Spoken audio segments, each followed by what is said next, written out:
네, 반갑습니다.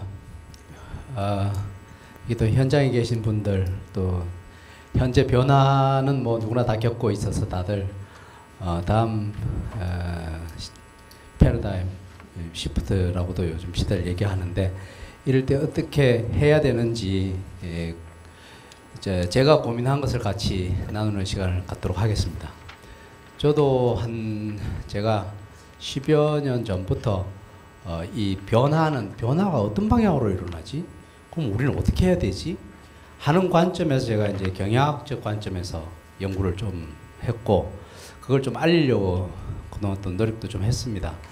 국회 아마 4차 산업혁명 포럼도 제가 그 20대 국회 선거가 끝나자마자 제가 제 말을 알아먹을 만한 국회의원을 찾아가서 지금 우리가 같이 논의하는 게 필요하다 해서 이제 아마 그게 단초가 돼서 시작을 했는데 4차 산업혁명을 알리는 데만 성공을 했지 어떻게 해야 되지? 까지는 못 갔습니다. 사실상. 그러고 나서 이제 지금 허지부지 됐는데 오늘 한번 여러분들하고 같이 한번 나눠보고 혹시 공감을 하실 수 있는지 한번 같이 생각해 보도록 하겠습니다. 제가 저는 이제 4차 산업혁명이다 내지는 지금 변한다 이게 아니라 어떻게 하면 될까에 이제 초점을 맞춰서 고민을 했고 그걸 좀 알리려고 좀 노력을 좀 했습니다. 제가 뭐 언론에도 좀 칼럼도 쓰고 했는데 좀 미진해요. 그래도 나름대로 좀 성과가 있어가지고 산업부의 지식 서비스 전략을 저희 틀로 바꾸는데 좀 기여를 했고, 그 다음에 여러 차례 제가 국회에서 주제 발표도 산업별로 몇 차례 제가 한 적이 있습니다.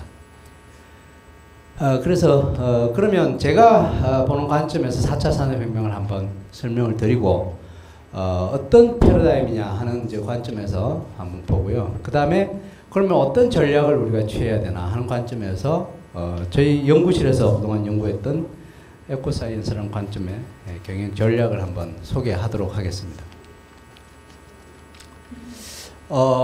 이게 경제 패러다임이 변해가지고 정부가 제대로 대처하지 못한 지는 오래됐어요. MB 정부 때도 녹색 뭐 성장이다 뭐 했는데 뭐 어떻게 될지 잘 모르고 그때 지식 서비스, 지식경제부라도 바꿨는데 어떻게 대응해야 될지 우왕좌왕한 것을 제가 잘 알고 있고, 그 다음에 창조경제 끝날 때까지 창조경제가 뭔지 몰랐죠. 지금 또 혁신성장을 하자고 그러는데 혁신성장 어떻게 해야지 그러면 제대로 답하는 사람이 없는 게 현실입니다. 그래서 실제로 신문에도 이런 식으로 얘기하죠. 정책이 없다. 제가 얘기하는 게 아니라 기사에 나오는 얘기죠. 보통 4차 산업혁명 1, 2, 3, 4차의 이제 특징을 이렇게 얘기하는데 그냥 요약해서 보면 전부 IT만 얘기하고 있죠. 예, 그건 맞는 것 같아요. IT가 변화의 핵심은 맞아요. 그래서 그걸 잘 활용해야 되는 오늘도 주제가 제조 플러스 ICT 융합 맞죠? 그거는 그럼 분명히 그러면 이제 우리가 그럼 1, 2, 3, 4차를 큰 틀에서 한번 이해해 보도록 하겠습니다. 1차 산업혁명은 농업시대였다가 에너지를 발견하는 바람에 노동력을 상당 부분 대체하면서 생산을 상당히 자동화했어요. 그게 뭐 다 아는 바대로 2차 산업혁명은 거기에 전기가 추가가 되면서 훨씬 더 빠르게 대량 생산을 할 수 있었어요. 별거 아니죠, 그죠? 그렇지만 인류에 미친 영향은 어마어마하죠. 수많은 과거에 수공업으로 하던 걸 전부 자동화해가고 또 새로운 제품, 새로운 형태의 기술이 발견되면서 제조 시대가 본격적으로 열리고, 그러면 3차 산업혁명은 뭐냐? 컴퓨터가 발견되면서 더 정교하게 한다. 이게 이제 요약하자면 그렇다고 보면 됩니다. 그러면서 시간이 지날수록 이제 소프트웨어가 중요해진다든가 디자인이 중요해진다든가 이런 게 3차 산업혁명이라고 보면 4차 산업혁명은 내용적으로는 3차와 별 차이 없어요. 소프트웨어죠, 소프트웨어. 소프트웨어가 핵심이죠. 그죠? 그런데 여기서부터는 제조에 훨씬 더 많은 영향을 미쳐서 제조 자체가 기반이 되어버리는, 즉 3D 프린터가 대표적인 건데 검 나와라 뚝딱 하면 검이 나오듯이 프린터에서 물건이 나와버리는 거죠. 그 다음에 똑같은 거 생산하는 것 정도는 거의 자동화되고 있고, 그래서 즉 제조 자체가 부가가치가 별로 없어요. 무슨 소리냐, 지금 뭐 경제를 일자리 만들려면 제조업을 살려야 된다 이렇게 정부가 얘기하는데, 저는 경제가 잘 되고 뭔가가 잘 돌아가면 제조는 더 많이 된다는 거는 맞는데 포커스를 제조에 맞추면 답이 없다 이렇게 보는 거죠. 제조 자체는 매우 중요하고, 그렇지만 우리가 뭔가 가치를 만들 때 포커스를 제조에 맞추면 답이 안 보인다는 거예요. 그럼 뭐 해야 되냐? 이 위에 뭐가 하나 더 있어야 되는데, 이게 여러 가지가 융합된 거라 그렇게 만만한 건 아닌데, 저희는 그걸 서비스라고, 현재로는 우리가 학술적 용어로는 서비스라는 용어밖에 없는데, 그걸 뭐 지식융합 서비스다 이렇게 어떤 사람은 표현도 하고, 융합 서비스다 이렇게 얘기하기도 하고, 그냥 융합된 뭔가 이렇게 얘기하는 거죠. 근데 그걸 심플하게 얘기하면 그냥 서비스예요. 현재까지 나와 있는 용어로는 그렇다는 얘기죠. 만약에 여기서 경제학자들이 좀 더 부지런했다면 제조와 또 뭔가가 융합된, 예를 들면 스마트폰을 보시죠. 이게 제조입니까 서비스입니까?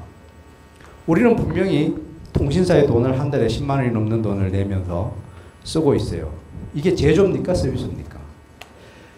용어가 없어요 사실은.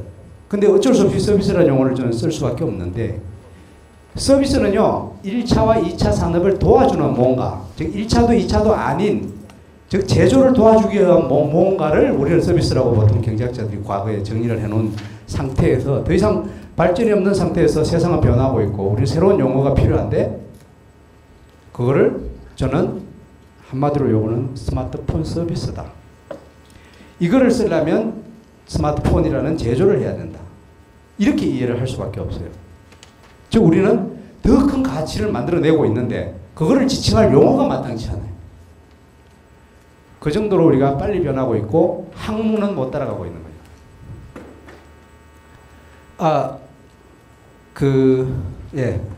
그래서 그러면 이제 이러한 그 경제 패러다임을 한번 좀 정리를 다시 한번 해보겠습니다. 학자들이 얘기를 하고 있어요. 제품 중심의 기술적 혁신은 한계에 다다랐다. 즉 제품만 바라보고 가는 기술적 혁신은 한계에 다다랐다. 지금은 뭐냐면 R&D, 정부가 자꾸 또 뭐 경제가 안 돌아간다고 R&D 자꾸 투자를 하는데요. R&D가요 성과가 거의 제로입니다. 성과가 거의 제로에 가까워요. 이건 통계적으로 유의미한 겁니다. 최소 90%. 저번에 뭐 신문 사설에도 성공한 R&D의 75%가 안 쓰인다 그랬어요.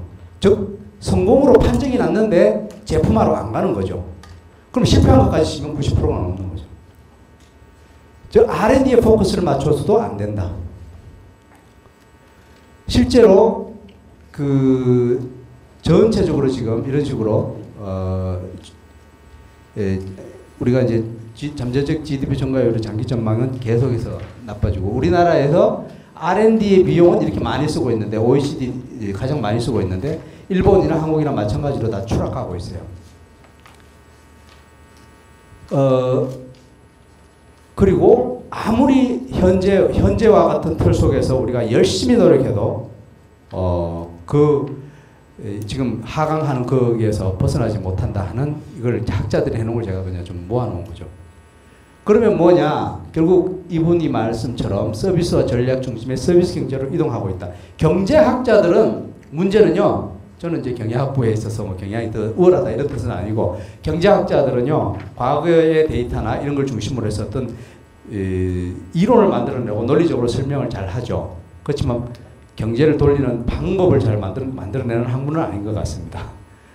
어쨌든 이분들의 말씀이 저는 100% 맞다. 즉 경제학적으로 서비스 경제로 이동하고 있는 거다 하는 것을 제 말이 아니라 다른 학자들의 말을 빌려서 설명을 드리는 거고요. 자, 요거는 넘어가고요. 그러면 일본에서 일본이 경제가 상당히 잘 되고 있는데 뭐 이것 때문에 됐다로 하는 100%그 증거는 없지만 우리보다는 좀 훨씬 잘 돌아가고 있는 그런 상황인데 일본에서 이런 운동을 했어요. 모노초쿠리라고. 요걸 요 해석을 해놓은 걸 보면 모노라는 말은 사람이 풍요롭게 생활하기 위한 생각이나 아이디어, 즉 새로운 가치를 창조하는 것. 초쿠리는 그거를 어떤 유형의 형태로 만들어내는 것. 즉 우리 식으로 해석을 하면 이거예요. 고객이 원하는 걸 만들어내는 것. 우리가 제조 공장을 하든 제조업을 하고 있다면 진짜 이게 지금 시점에서 고객이 꼭 필요한 거냐? 저는 고객이 꼭 필요한 거는 서비스라는 관점에서 접근을 했을 때 그래도 좀 찾아내기가 좀 용이하다는 관점에서 이제 그걸 어떻게 해야 되느냐를 설명을 드리고자 합니다. 그 다음에 경제 패러다임을 변한 이유가 정보화 시대라는 걸 우리가 거쳤어요. 우리 정보화, 지금은 저는 정보화 시대가 아니고 정보화 시대는 벌써 오래전에 끝났고 지금은 그 IT를 이용한 혁신의 시대다 이렇게 얘기할 수가 있는데 정보화는 내가 하던 거를 그대로 컴퓨터 시스템을 통해서 하는 거를 정보화라고 한다면 그 시대가 그래도 한 50년에 걸쳐서 진행이 됐고 정보화는 다 됐고 지금 그걸 넘어서서 혁신을 하는 거죠. 과거에 전혀 없던 새로운 시스템을 만들어내는데 그게 이제 시작이 됐는데 우리의 생각이나 모든 시스템은 다 제조에 그대로 있다는 거죠. 정보 부처 30년, 40년 전, 뭐 50년 전 뭐 별 큰 변화가 없잖아요. 그죠? 학교에서 교육 내용도 큰 변화가 없어요. 그러니 안 돌아가는 거죠. 실제로 그래서 그 정부가 뭐 경제가 어떻고 하는데 경제학자들의 말을 보시면 경제학 이론이 하나도 안 맞는다고 요약을 할 수가 있어요.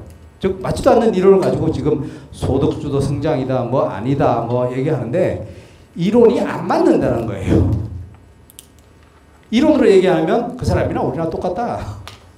모르는 사람이나 아는 사람이나 똑같다. 그러면 자 경제만 그러냐? 경영학 저도 뭐 경영학부에 속해 있지만 경영학도 쓸모없다.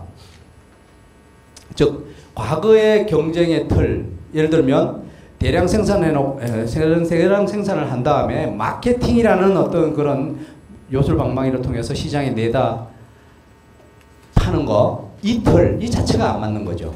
그러면 마케팅이라는 과목이 상당 부분 힘이 빠졌고 지금 스마트 공장 얘기를 하고 앉았는데 옛날에 인사 조직이 뭔 큰 의미가 있겠어요.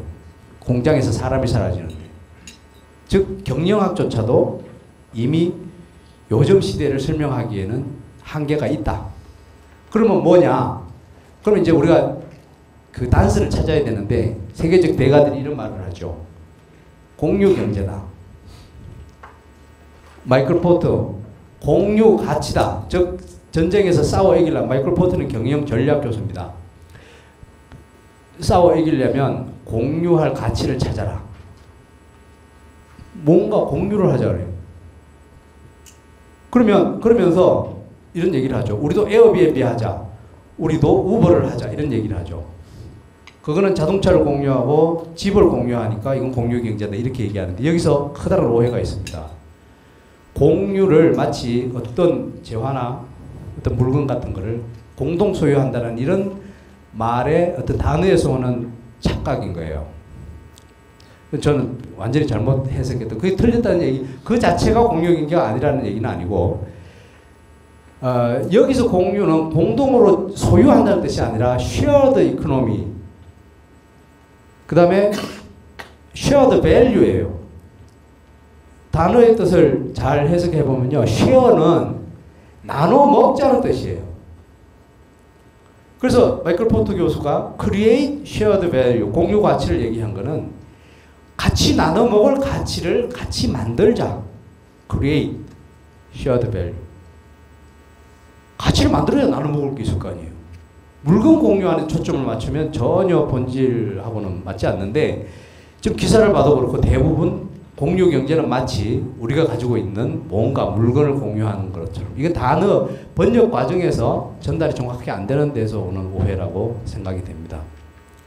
그런데 그러면 우리가 공유를 앞으로 잘할 줄 알아야 되는데 그 쉐어드 이코노미, 쉐어드 밸류를 위한 가치를 창조해내야 되는데 그걸 어떻게 잘 하느냐를 가지고 연구하신 분이 있어요. 한 30년 연구했다는데 그걸 가지고 책을 썼는데 노벨 경제학상을 받았어요. 그게 공유의 비극을 넘으라는 책에 설명이 되어 있습니다. 이 사람은 뭘 연구했냐면 인류가 여러 사람이 많은 사람들이 같이 사는 공동체 공간에서 공유하는 자산이 있을 거 아니에요. 저 마을 땅도 공유하는 거고 마을 앞에 냇물도 공유하는 거고 바다도 공유하는 거고 마을 뒷산도 공유하는 겁니다. 이거를 공동의 거죠. 이거를 잘 질서를 만들어서 공유를 한 동네는 잘 살고 그렇지 않은 데는 황폐해져 버리는 거죠.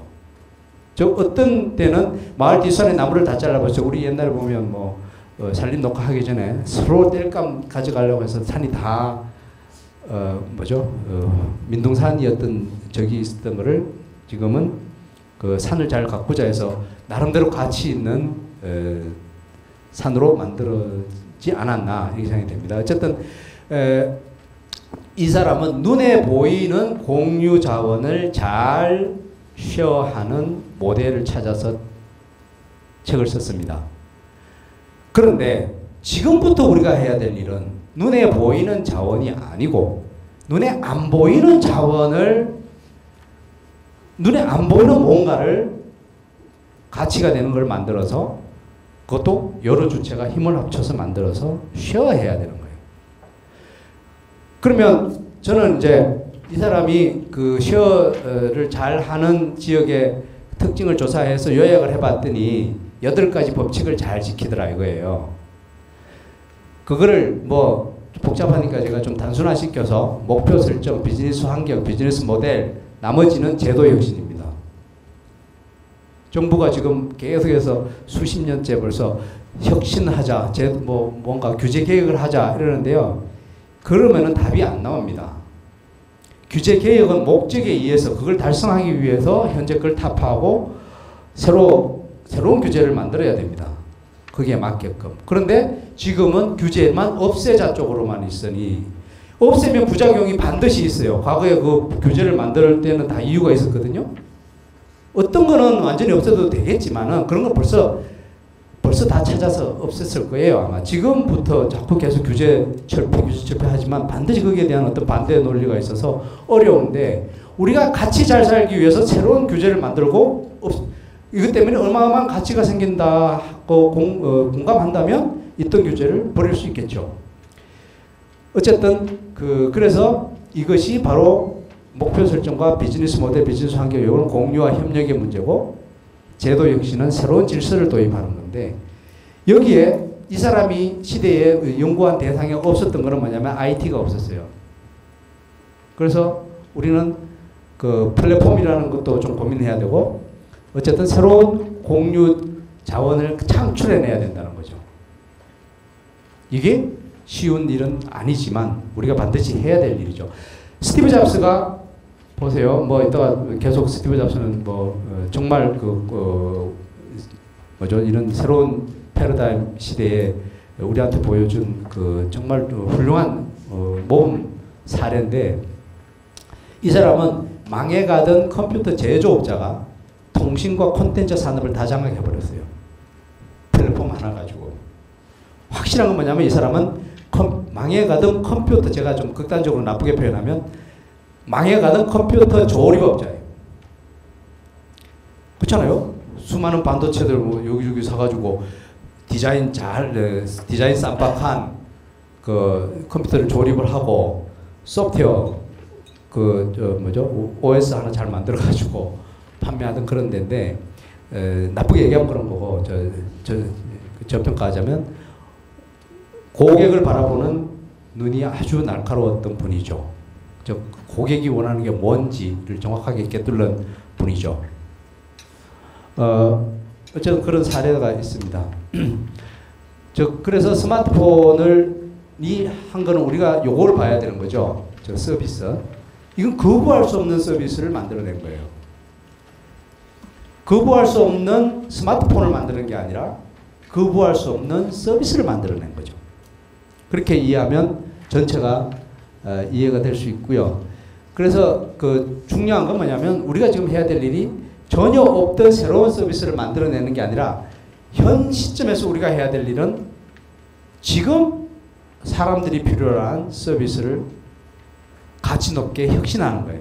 지금 10년, 20년 후에 보지도 듣지도 못했던 서비스를 만드는 게 아니라 지금 사람들이 필요로 하는 서비스를 혁신을 하면 되는데 스티브 잡스가 한 일이 바로 기존 산업의 융합, 서비스 속성, 플랫폼. 그 스티브 잡스는 수시로 얘기했어요. 인문예술이 중요하다고.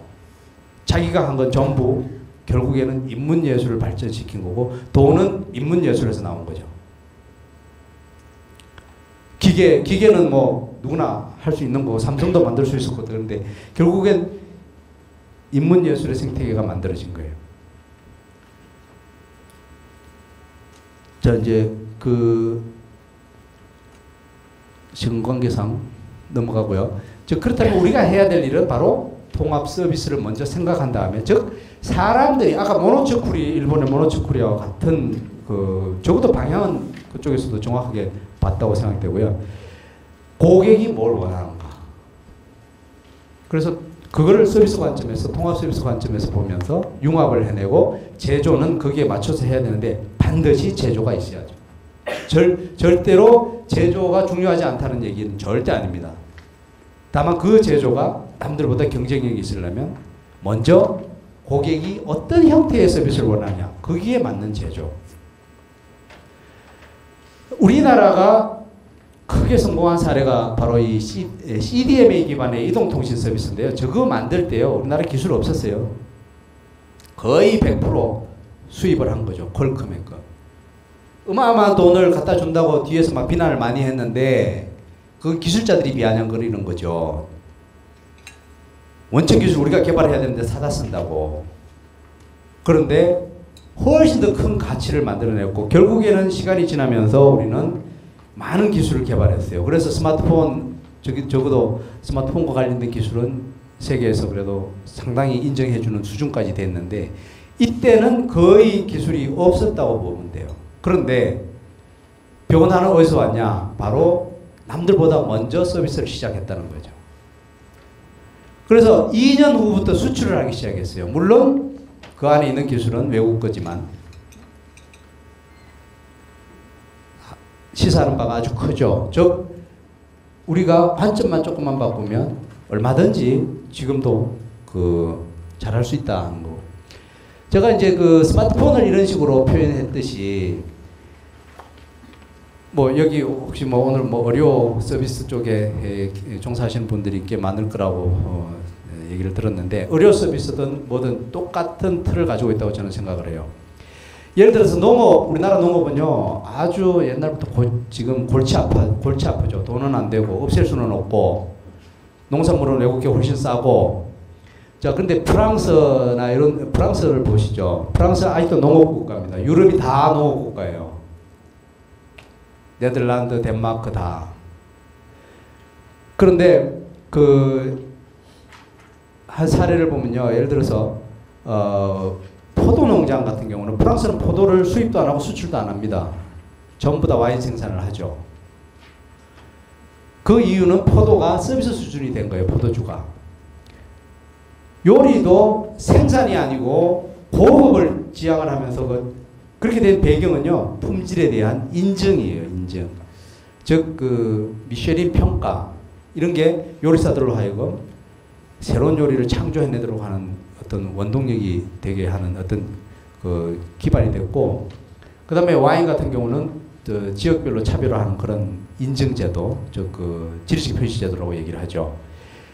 그래서 결국 그러면 자, 와인이 서비스입니까? 생산입니까? 답하기 좀 곤란하죠. 생산은 분명히 생산인데 그 10,000원짜리하고 1,000,000원짜리는 뭘로 차이를 설명할 수 있을까요? 포도양 들어간 것도 똑같고 와인 병값도 똑같아요. 여기에는 어마어마한 보이지 않는 노력, 그 기술 개발 과정도 그렇고 그 다음에 그 품질 인정에 대한 시스템 이런 것들이 같이 갖춰져 있거든요. 이걸 서비스라고 봐야죠. 그러면 자 포도주가 농업입니까? 아닙니까? 농림부에 가서 물어보니까 농업이랍니다. 제조업 아니에요. 그러면 우리 농업은 왜 그걸 안 합니까? 우리가 그걸 안 하는 동안에 어떻게 됐냐면요.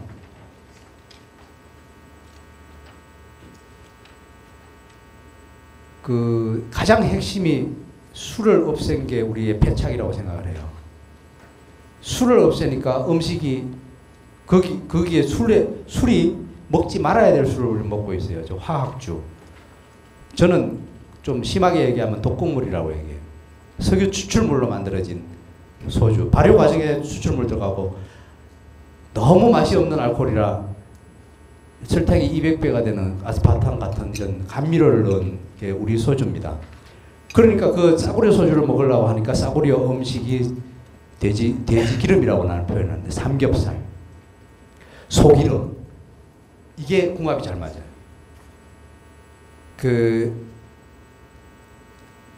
우리는 아직 술과 음식을 페어링한다는 개념도 없어요. 서양은 그게 이제 거의 보편화돼 있죠. 와인을 먹는. 와인을 좋아하시는 분들은 아시겠지만 음식과 술은 페어링되죠. 이러니까 자 술이 사라지니까 술을 화학으로 대체하니 우리 쌀을 쓸 필요 없으니 쌀이 남아 돌죠. 고급 쌀을 만들 이유도 없어요. 그 다음에 우리 술이 없으니까 음식도 점차 사라져 버렸어요. 고급 한정식집 없죠. 그 사이에 뭐가 들어왔어요? 지금 서울 시내나 뭐 곳곳에 가면요. 일본 음식들 천지입니다. 사케가 막 물밀듯이 들어오고 와인이 들어오고 이태리 식당 들어오고 그럼 이걸 일본 쌀이지 그게 그냥 술로 보이냐 이게 일본 쌀입니다. 그래서 사케는 우리가 저기 위에 거를 못 만드는 동안에 밑에 인프라까지 없어진 거죠. 자 이제 그래서 요거를 서론이 좀 길은데 다시 4차 산업혁명 뭘 해야 되는지를 요약을 하면 이렇습니다. 1차 산업혁명 때는 농업을 제조업으로 바꾸는 시기였어요. 일자리가 나쁜 면에서 보면 일자리가 사라졌어요. 생긴다는 측면에서 보면 공장이 생겨서 일자리 생긴 것 같죠? 훨씬 더 많은 일자리가 사라졌어요. 동네마다 있던 섬유 짜고 하던 사람들 일자리 다 사라져가고 난리가 났어요. 그리고 자본가들은 어떻게든 노동력이 남는 노동력도 데려다가 했으니까 노동 착취를 했고 그래서 산업 그러면 자본가 그러면 나쁜 놈들이 되는 거죠. 요즘 노동법도 전부 이 시대에 겪었던 것들 때문에 다 만들어진 노동법 같은 것들이 그런 거에 근거를 두고 있지만 자 이제 4차 산업혁명 시대 일자리 다 사라지고 있습니다. 우리가 요거를 해야 되는데 이미 시작은 되고 있어요. 이게 뭐냐? 아까 말씀드렸듯이 서비스인데 시작되고 있어요. 자, 스마트폰이 나쁜 면으로 보죠. 많은 거 없앴죠. mp3 플레이어도 없앴고 내비게이션도 없앴고 없앤 것도 많아요. 그런데 훨씬 더 많은 일자리 만들었어요. 콘텐츠를 보세요. 나는 오늘날 K-팝이 세계적으로 간 것도 결국 스마트폰 덕분이다. 이걸 통해서 알려지고 또 유통되고 하면서 그 콘텐츠 산업에 어마어마한 변화가 일어나죠. 즉 우리는 일자리가 사라지는 게 아니라 잘만 기획하면 훨씬 더 많이 생긴다. 제조는 기술자들을 근데 이 4차 산업혁명 얘기할 때요. 저는 기술자는 아닙니다만 대부분 기술자들은 없어진다고 얘기해요. 왜냐하면 자기가 하는 일들이 전부 없애는 거거든요. 모든 소프트웨어는 효율화를 얘기를 해요. 즉 없애는 거에 초점을 맞춰요. 특히 노동력. 그런데 그걸로 인해서 생기는 쪽의 관점을 우리가 해야 되고 우리가 그걸 이용해서 뭘 할 건가 그쪽에 생각을 해야 되는데 또 기술자 아닌 사람들은 기술을 모르니까 또 말을 못하고 스티브 잡스는 기술자가 아니었어요. 전혀 아니었어요. 그리고 그 사람은 항상 고객만 생각했죠. 그래서 같이 해야 된다 이런 뜻이죠. 제 말은 기술자가 잘못했다는 뜻이 아니라 엔지니어든 IT 소프트웨어 기술자들은 정말 혁신적인 걸 항상 혁신을 할 수가 있어요. 그런데 그 넘어서 해야 될 일을 같이 고민할 필요가 있다 이런 말씀 드리고 싶고 요걸 보면요 농업 시대에는 이거를 잘 만드는 데들의 문명이 좋았어요. 즉 주거 기반입니다.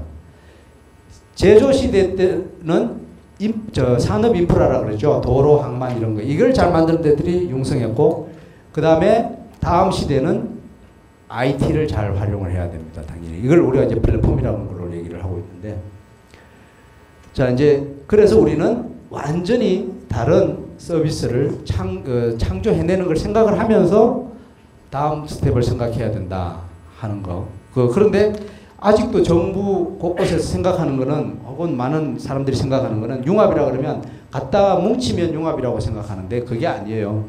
갖다 뭉치는 게 아니라 완전히 새로운 걸 우리가 좀 고민을 해야 된다. 그 완전히 새로운 게 어려운 게 아니에요. 스티브 잡스가 한 것처럼 비슷하게 생각해 보면 되는 거예요. 농업 전 대단한 기회의 산업이라고 생각을 합니다. 아까 말씀드렸듯이 저는 술만 하나 잘 만들어도 엄청나게 많은 일자리, 우리 술 팔리게 하면 우리 쌀이 더 많이 팔리고 현재 우리 술 먹는 거에 5%만 우리 술로 대체를 해도 비축미 문제가 다 사라져요.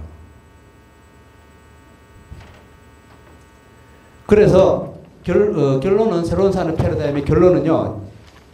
아직도 사람들이 제조와 서비스 융합이라고 그러는데 관점이 좀 틀립니다. 제조 서비스 융합은 제조 중심에 내가 만드는 게 자동차야. 여기에 서비스를 뭐 좀 더 붙일까? 이거가 저는 제조 서비스 융합이라고 생각을. 그 전에 실제로 90년대 중반부터 GM이 자동차에 뭔 서비스를 붙일까를 고민하면서 재미를 많이 봤어요. 벌써 2, 3년 전 얘기입니다. 지금은 완전 서비스 중심으로 생각해야 된다는 거죠. 그러면 예를 들어서 자동차 같으면 이동 서비스라는 관점에서 보는 게 낫지.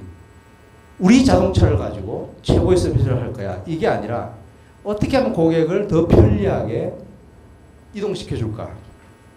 그러면 거기에 자동차에 드론이 붙을 수도 있고 어떤 거는 우버와 같은 공유도 하고 어떤 건 소유도 하고 그러면 어떤 사람은 이래요. 그러면 결국 나중에 가면 자동차는 공유할 거니까 숫자가 줄어들겠다. 저는 천만의 말씀이에요. 편리하면 편리할수록 필요한 물건은 훨씬 더 많아져야 돼요. 집집마다 자동차 2세대일 수도 있죠. 용도별로 줄 수도 있죠. 어떤 경우는 공유하고 어떤 경우는 내가 놀러 갈 때 주말용 차 따로 둘 수도 있고 편리하면요. 생산해야 될 물건은 훨씬 더 많아집니다. 그러면 이걸 어떻게 해야 되냐. 여기서 자세한 걸 설명드리기는 어렵겠지만 개략적으로 설명을 드리면요. 자, 원래는 제가 이 시간이 많으면 지난 한 20, 30년간 변해온 전략의 틀을 설명드리려고 하는데 그거는 시간이 없어서 넘어가고요. 디자인 띵킹도 뭐 많이 강조를 하는데 오는 넘어가고요.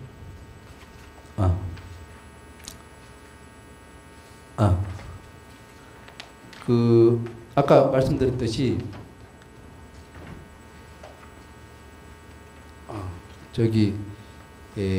제 서비스 중심은 고객이 진짜 필요한 서비스가 뭐지?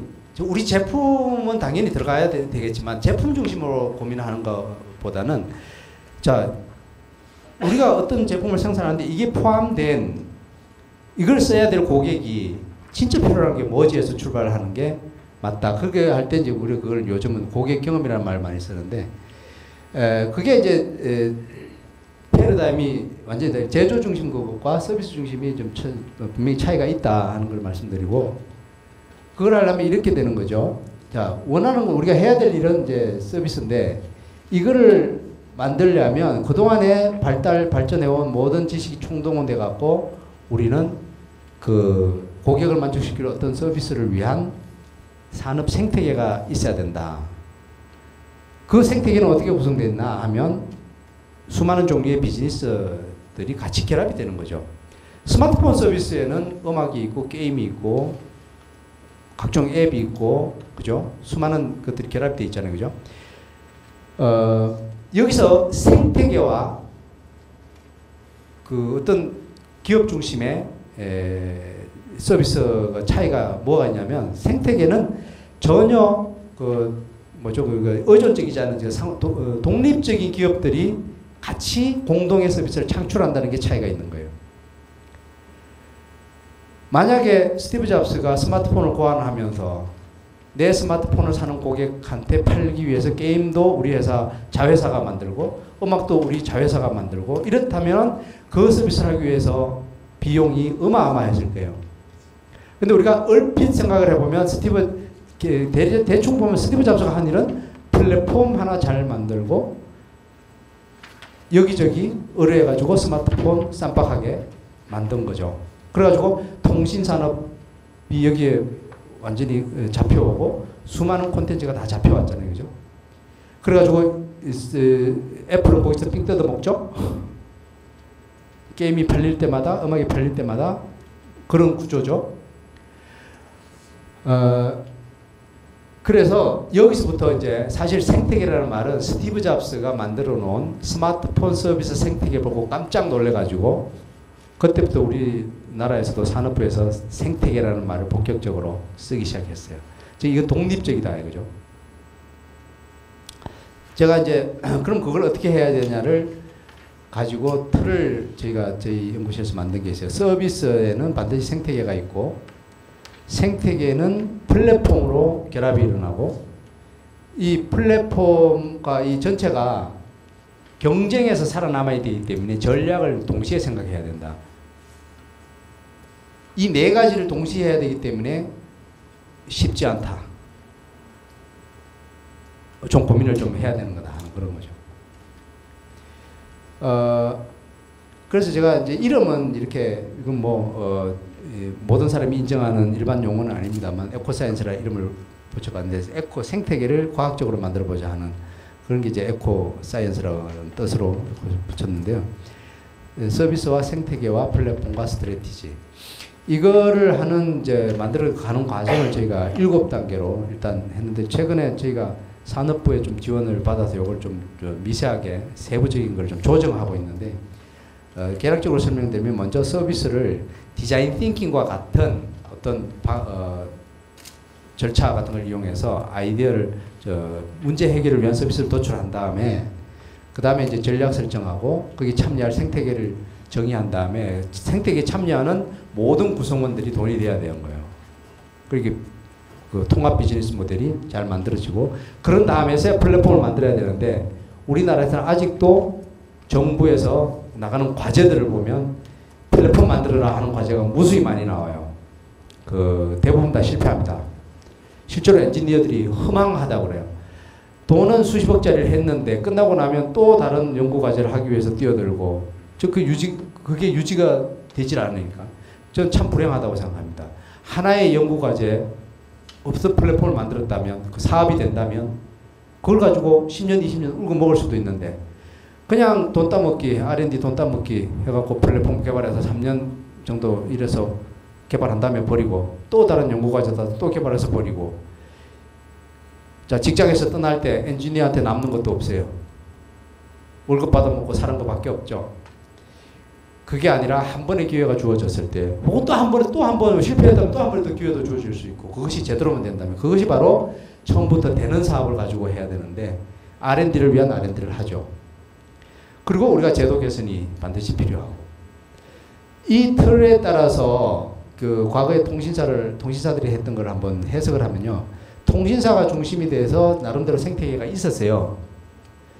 그리고 지금보다는 훨씬 더 제한적인 콘텐츠를 서비스하는 서비스가 있었죠. 플랫폼이 있었고 전략이 당연히 있죠. 기업이라면 경쟁자를 이겨야 되니까 이런 전략이 있었다면 애플이 여기에 중간에 들어가기 위해서 생태계를 주도하기 위한 시스템을 만들었는데 서비스를 거부할 수 없는 서비스를 만든 다음에 플랫폼을 만들고 몇 가지 전략을 썼죠. 콘텐츠 시장까지 다 장악하겠다. 그런데 통신사들이 이걸 허용 안 하니 2등 통신사를 잘 꼬드겨서 침투를 한 다음에 결국 나중에 1등 통신사까지 애플 단말기를 팔 수밖에 없었죠. 이런 아주 고도의 경영 전략이 들어가 있는 사업이었습니다. 그러면 이게 단순히 제조업만 하는 사람의 일이냐 혹은 IT 하는 사람들만의 일이냐 그게 아닙니다. 주변에 널려있는 모든 서비스가 다 첨단 기기가 다 들어갈 수 있는 사업들이고 무시할 수 없는 사업들입니다.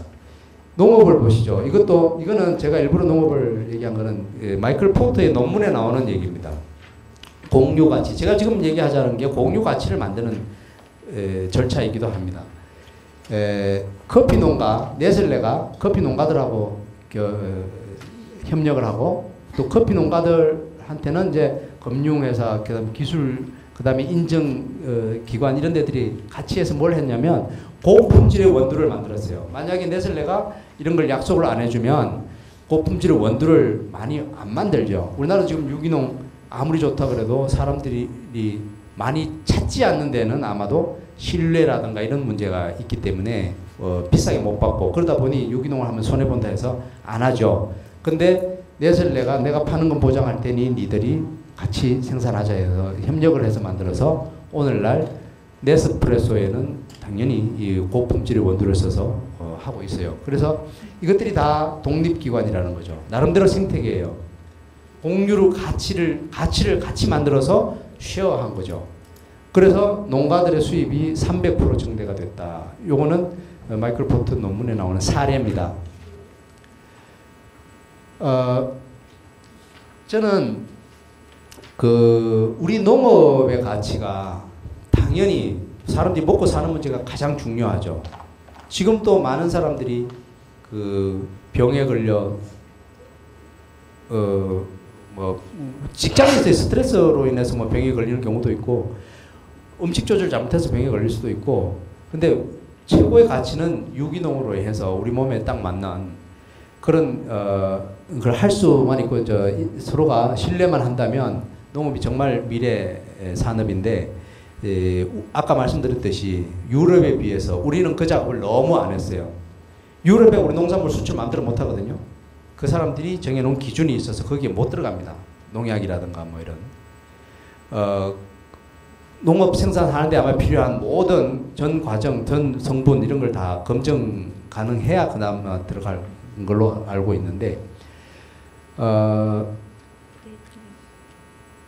이 농업을 단순히 지금까지 생각하는 게 생산 공장, 우리가 국민이 먹고 사는데 필요한 식품의 생산 공장 정도로만 여기니까 값어치가 베트남에서 생산한 거나 중국에서 생산한 거나 가치가 비슷하죠. 섞여버려도 모르고 만약에 그럼에도 불구하고 우리나라 사람들은 아직도 우리 몸에는 뭐 신토불이정신이라고 그러죠. 우리 농산물이 최고야 하는 생각이 있어요. 있는데 아직도 그 품질 인증 시스템이나 이런 게 계속 터지죠. 그러니까 가치 정대를 못 하고 있고 그러니 로봇이니 에너지 ICT가 들어갈 수가 없어요. 가치가 너무 낮아서 스마트팜 하자 그러면 그 비용을 어디서 뽑을 건데 스마트팜 못 합니다. 그리고 나는 또 스마트팜에 치명적인 결함이 있다고 보는데 지금 우리가 보는 언론에 나오는 스마트팜은요 전부 식물 공장 개념에 있어서 그건 전부 다 비료로 생산하는 거랍니다. 난 그건 진정한 스마트팜이라고 보여지지 않아요.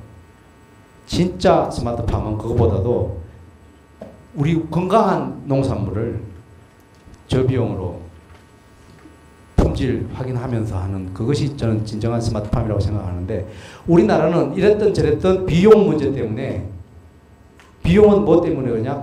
농산물의 가치를 인정 못 받는 상황에서 어떻게 그 비용을 뽑냐 이거죠. 그래서 이것이 만약에 가치만 높일 수 있는 방안이 있다면 이것 반드시 필요하죠. 그래서 여기서 어마어마한 일자리가 생길 수 있다. 저는 최근에 이제 비슷한 생각을 하시는 분들하고 같이 네덜란드 치유농업도 제가 이제 둘러보고 그러면서 우리 농업에 커다란 가치가 생길 수 있는 분야 중에 한 가지가 진정한 힐링 이런 쪽에 있을 수 있다. 즉 우리는 세계에서 가장 긴장 내지는 경쟁 이런 그 특징을 가지고 있는 국가예요. 그래서 수많은 사람들이 병들었어요. 진짜로 마음으로도 많이 병들고 가장 정신병자도 많아지고 있고 그래서 저는 반드시 거기에 대한 해결책으로 농업, 농촌을 부가가치가 나는 공간으로 바꿔야 된다. 거기에 대한 모델도 좀 대충 구상을 해서 많은 사람들이랑 얘기는 하고 있는데 그걸 조만간 실현해 볼 수 있는 기회가 오기를 기다리면서 그래서 제가 이렇게 얘기를 했어요. 실제로 제가 이거 국회 세미나에서 몇 차례 얘기를 했는데 1차 농업 자체를 3차로 생각을 해라. 제가 이 얘기를 왜 드리냐면 서비스라는 건 멀리 있는 게 아니다. 여기에 바로 이런 첨단 기자재가 들어가는 거다. 이걸 달성하려면. 그래서 이 사례를 우리가 지향해야 될 높은 가치의 어떤 서비스의 사례로서 제가 농업을 얘기해 드리는 건데 1차 자체 우리가 6차 산업이라 했을 때는 1차가 돈이 안 되니까 2차, 3차를 하라 이런 뜻으로 돼 있기 때문에 전제 조건이 틀린 거예요. 1차 자체를 부가가치가 높은 걸 설정을 하고 갔어야 되는 건데 1차가 돈이 안 되니 농민이 직접 2차를 해라, 3차를. 역할 분담도 아니고 농민이 하라 그런 거죠. 그러니까 실패할 수밖에 없는 정책인데 저는 1차도 서비스, 2차도 서비스, 3차도 서비스. 그리고 여기에 건강, 레저, 관광, 체험 이런 정말 농림부, 요거는 농림부가 목표로 하는 서비스입니다. 농림부 정책 자료에서 그대로 갖고 온 거예요. 그리고 맨날 얘기하는 그 농촌의 문제예요. 이게 다 해결될 수가 있는 것은 가치를 높인 다음에 우리가 기술과 제조 기술과 당연히 IT 기술 이런 걸 가지고 그 문제를 해결해 나가야 된다. 그런 뜻에서 제가 사례로서 말씀드린 거고요. 만약에 그런 관점에서 우리가 서비스를 한 단계 높인다고 생각을 하면 지금 우리가 처해 있는 교육도 지금 뭐 자사고가 어떠니 뭐 이런 말이 많은데 중요한 건 뭐냐면 대학교까지 나와도 취업이 안 된다는 거죠. 그리고 문제는 뭐냐면 초중고 전부 다 찍어내기식 공장형 산업시대형 교육 시스템이라는 거죠. 그럼 여기서 서비스 시대에 맞는 정말 다양한 종류의 일자리가 있을 수 있고 자기 재능이 여러 군데서 예술에서 발휘될 수도 있고 다양한 분야가 많은데 그 교육을 시키려면 초등학교 때부터 예술 교육도 더 많이 시킬 필요가 있고 창의적인 교육은요 다양한 경험에서 오는 거지 토론 많이 한다고 생기는 건 저는 아니라고 보거든요. 근데 아직도 선생님이 학교에서 교실에서 작년에 했던 강의 그대로 강의한다는 거죠. 이런 어마어마하게 좋은 콘텐츠가 있음에도 불구하고 이거는 제도 혁신의 문제죠. 그냥 막혀있는 거는 사람들이 다음 시대에 필요한 서비스가 뭐냐를 고민을 같이 안 했다는 거죠. 조금만 같이 고민하면 다 풀릴 수 있는 문제예요. 같이 고민한다면. 교육이라고 해서 교육자만 한다 그러면 마치 우리의 미래 산업을 소프트웨어 중심이라고 해서 소프트웨어 기술자들만 니들이 책임져라 그러면 그 사람들이 하는 건 일자리 없애는 것밖에 없어요. 교육자들은 교육자의 일자리를 보존하는 것밖에 생각 안 하겠죠. 진짜 서비스가 뭐냐? 거기서 출발한다면 교사들이 할 일이 훨씬 더 많아집니다. 학생들 하나하나 성향 분석해야 되고 진도 어디까지 나갔는지 분석해서 올바른 콘텐츠 추천해주고 훨씬 더 많은 일자리가 생기고 그 과정에서 교육 콘텐츠가 사교육이 아니라 학생들한테 가서 똑같은 지식을 주입하는 게 아니라 학생들 스스로 할 수 있는 교육 콘텐츠를 생산하는 뭐 게임 콘텐츠가 될 수도 있고 교육용 애니메이션이 될 수도 있고 수많은 콘텐츠 생산하는 쪽으로 갔을 때 훨씬 더 부가가치가 많이 생기겠죠. 즉 우리는 조금만 전 분야에 걸쳐서 조금씩만 바꿔도 그리고 그게 기업체들의 미션은 뭐냐면 남들이 못 봤다고 해서 비관하실 필요 없습니다. 남들이 안 볼 때 남들이 미래를 안 볼 때 나한테 기회가 더 있는 거예요. 내가 조금 더 빨리 미래 서비스를 생각을 하면 되는 거죠. 제가 독일이 뭐 인더스트리 4.0 가지고 얘기를 하고 있는데 사람들은 스마트 공장 이 얘기만 하는데 좀 답답하더라고요. 이 인더스트리 4.0의 핵심에는요 이런 것들이 있어요. 실천 전략으로 빠른 표준화 전략, 정부 주도 전략, 기술과 비즈니스 모델을 동시에 고려하는 전략. 뭐 어디선가 다 들어봤을 법한 얘기인데 이게 바로 시장에서 아까 일본의 모노츠쿨이나 다 비슷한 어떤 트렌드는 다 읽고 거기에 대응하는 전략들인 거죠. 단순히 제조를 자동화하자. 이런 정도는 아니라는 거죠. 빨리 남들보다 빨리 시장에 내고 우리가 그게 빠릅니다. 저는 이번에 한일 간의 이런 전쟁 이건 뭐 필연적으로 일어날 수밖에 없는 것 같아요. 우리가 너무 빨리 앞에서 치고 나가니 당연히 땡겨야 되겠죠. 뒤에서 중국을 미국이 견제하는 것도 마찬가지입니다.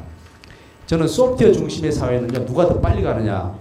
누가 더 빨리 가서 시장에 제품을 먼저 내고 시장에서 검증을 받느냐. 여기에 모든 그 기술이든 뭐든 좌지우지 될 수밖에 없기 때문에 중국이나 한국이나 그게 지금 빠른 거죠.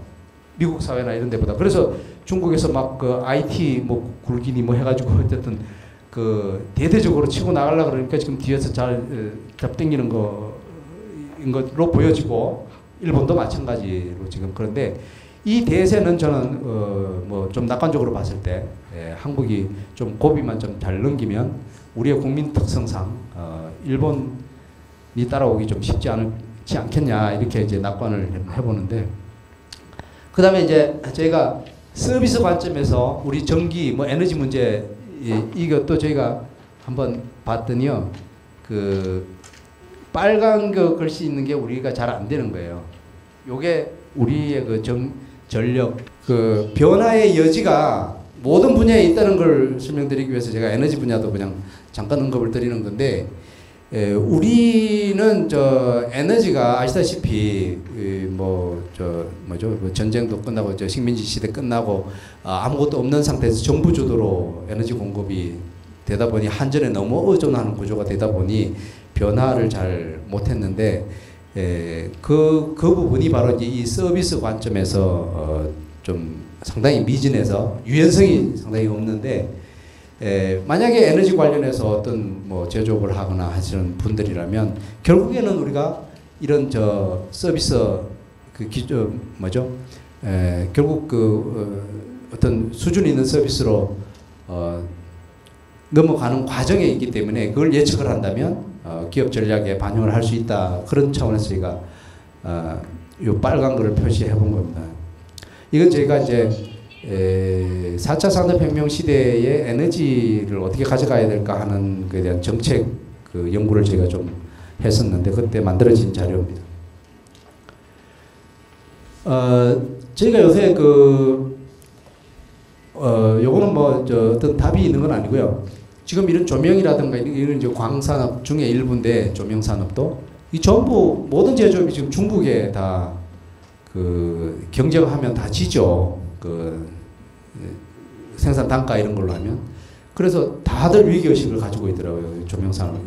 저희가 이제 요 팀이랑 그 조명 광기술원이랑 같이 연구하는 과제가 있는데 조명을 어떻게 서비스 산업으로 변모를 시킬까 해서 이제 고민을 하고 있는 중입니다. 이게 답을 아직 만들어낸 건 아니고. 근데 이것도 역시 그 누가 내가 만드는 이 조명 기구를 어디에 쓰이는가 그 관점에서 봐갖고 거기에 협력 파트너를 찾는다든가 아니면 같이 또 고도의 뭐를 만들어내든가 하는 이제 그런 관점에서 봐야 된다는 거라 그 어떤 제조업이든 다 결국에는 어떤 서비스인가 결부돼 있다 하는 사례로 말씀드리기 위해서 그냥 좀 넣어놓은 건데요.